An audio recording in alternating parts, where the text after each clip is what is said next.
Alors, dans cette vidéo, on va apprendre à poser des questions. You have already learned the question words, the two types of questions, the three ways of asking a question. So we'll revise that a bit in this video, and then we'll cover the other concepts, the remaining concepts on this topic. Okay? Allons-y. So, you can see over here, there are two types of questions, fermé and ouverte, closed-ended, where we get the answer oui ou no to the question, and question ouverte, where we have multiple possible answers to that question. Okay, and this one doesn't have an interrogative word. This one has an interrogative word. Okay, and you see they are similar. The only change is that here we have an interrogative word, here we don't. So the place, okay, the place of the interrogative word is important. And these are the three ways in which we can ask a question: intonation, esque, and inversion. Intonation is the normal one that is like a sentence just with a question mark. So it has subject, verb, and then object, question mark. Okay, then we have esque. We just add esque before the intonation type of question, and it becomes the esque type. And in the third one, we do just one small thing. We swap the positions of subject and verb. Okay, so tu vas will become vas-tu. That's it. Okay, and all these questions are the same. They are just different ways of asking a question. They mean the same. Okay, you know where each type of question is used. Okay, and here what we have is just mot interrogatif in between. Okay, so here in this case it will come after the verb, but in esque and inversion methods, the only change is that the question word will come to the beginning of the question. See here, oo and here.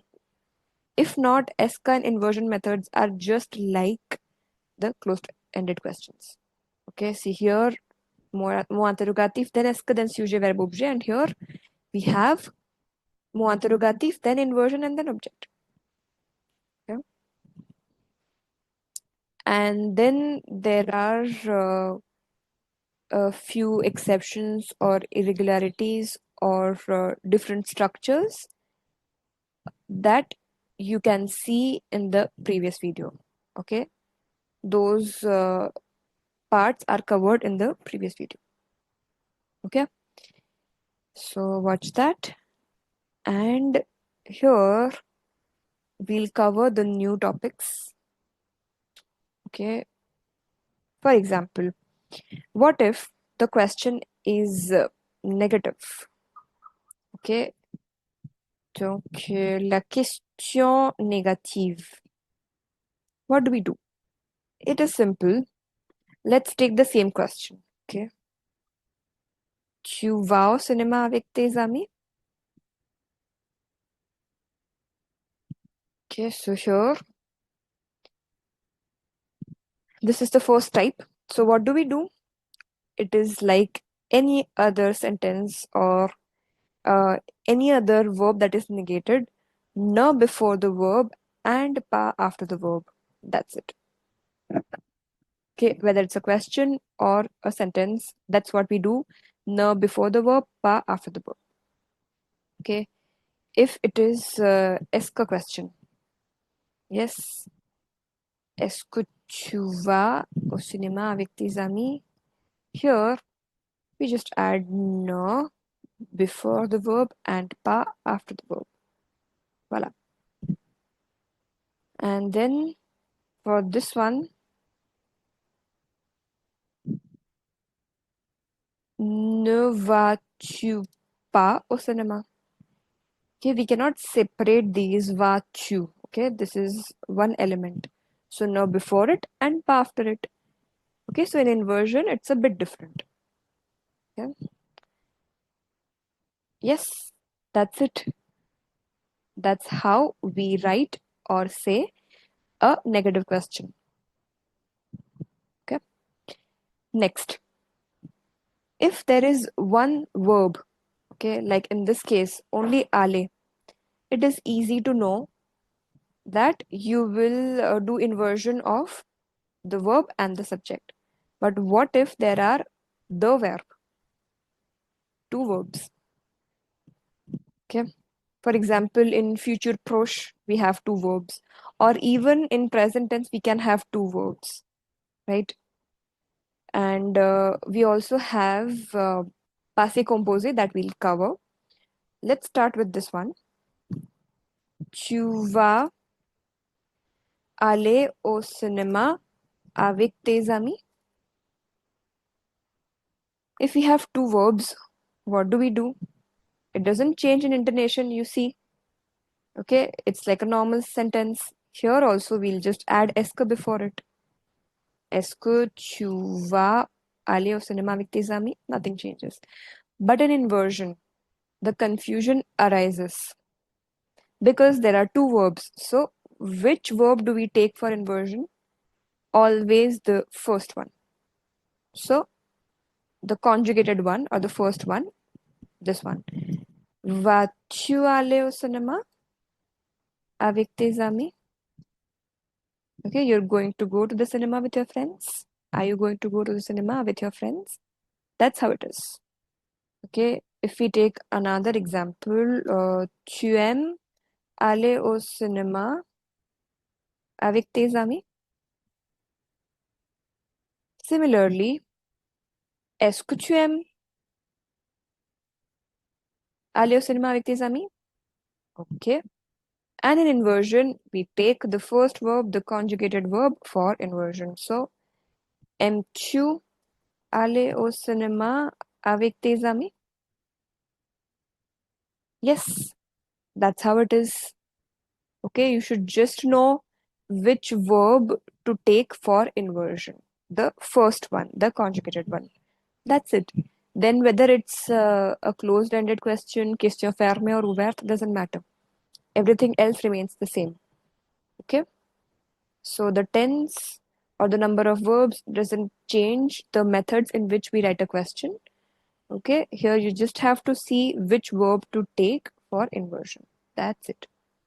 Okay, the same case, we have the same case in passé composé. Okay. Tu es allé au cinéma avec tes amis? Okay, you see this is in past tense, passé composé. Okay. So here, what we do is, in this case, we just add est-ce que. Est-ce que tu es allé au cinéma avec tes amis?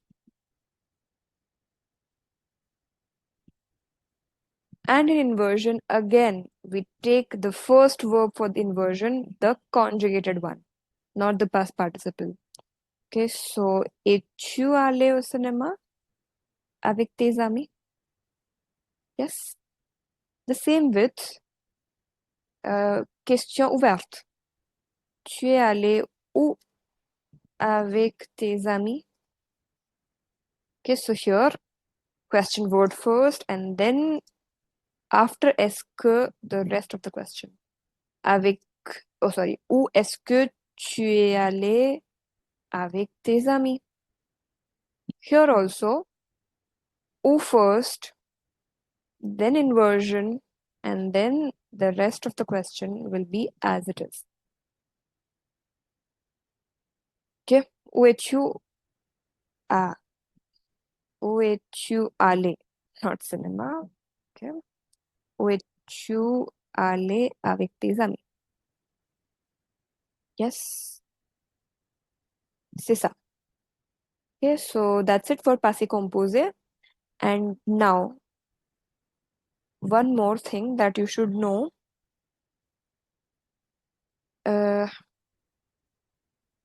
In case of inversion, okay, we have an extra T.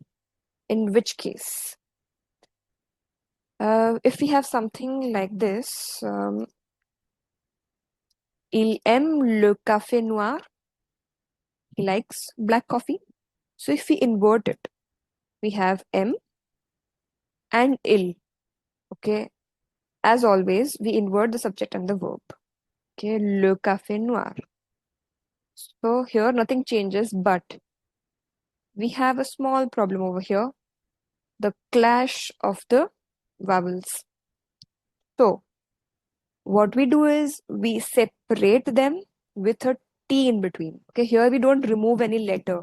Like we remove E, no. We remove I, no, we cannot. Okay, so here what we do is we separate them with a T in between. Okay, so you see, M till le café noir.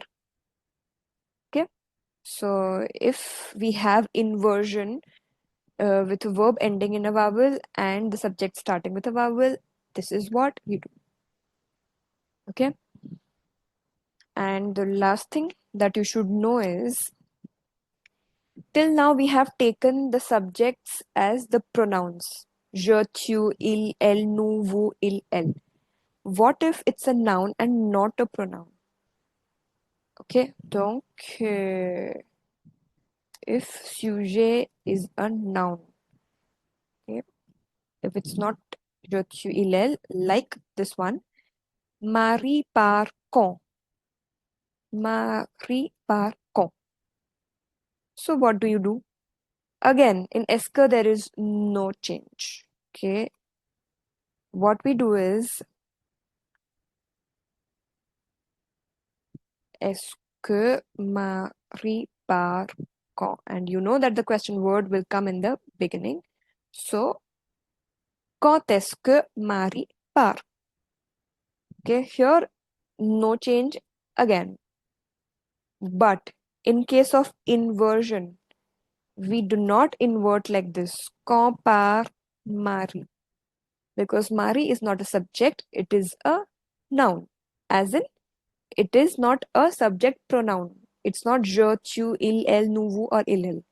So, what we do is, we have Marie here as it is, and we take the subject pronoun also. So, Marie is elle, no? She.